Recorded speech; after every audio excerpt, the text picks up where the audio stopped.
అందరు కూడా ఉన్న చోట లేచి నిలబడండి. మీ ఇల్లు సర్వ సమృద్ధిగా ఉండబోతా ఉంది. అప్పులున్నాయని ఏడుస్తున్నావా? ఒకదాని మీద ఒకటి ఎక్కువ అయిపోతున్నాయి. ఎలా జీవించాలి?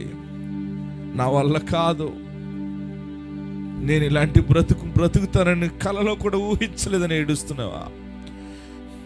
నేను ఈ వడ్డీలు కట్టలేకపోతున్నాను, నేను ఈ రోగాన్ని భరించలేకపోతున్నాను, ఎవరికి చెప్పలేక ఒంటరిగా నలిగిపోతున్నానని ఏడుస్తున్నావా? ఏమైపోతావు? ఏ రోజు ఏమైపోతా నాకు అర్థం కావట్లేదు. త్వరగా చనిపోతే మేలేమో అని అనుకుంటున్నావా? ఒకవేళ ఏదైనా సూసైడ్ చేసుకుంటే అప్పులు తీర్చలేక చనిపోయారని చెప్పుకుంటారని ఏడుస్తూ చనిపోకుండా ఉంటున్నావా?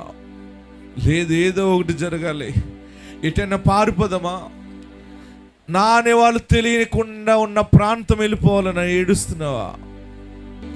యేసయ్య నా పాపాలు క్షమించని అడుగు. నీ పాపం వల్లనే నీ దీపం వెలగకుండా ఉందేమో.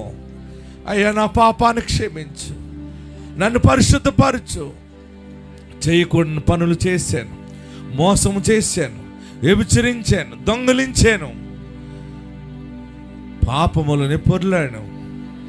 ఇక నీ వైపు చూస్తున్నానయ్యా అని నువ్వు అనుకుంటే 2 చేతులు ఆకాశం వైపు చాపి, నాకు ఇంత మంచి వాక్యం ఇచ్చేవా, నాకు ఇంత మంచి ఆశీర్వాదం ఈరోజు ప్రకటించేవా, నీవు నాకు కావాలయ్యా, నీ వైపు చూస్తాను, నిన్నే ప్రేమిస్తాను బాబు, నాకు నువ్వు కావాలి, నీతో నడుస్తానయ్యా, నీవు ఉంటే నాకు ఈ లోకములో ఏది అవసరం లేదు.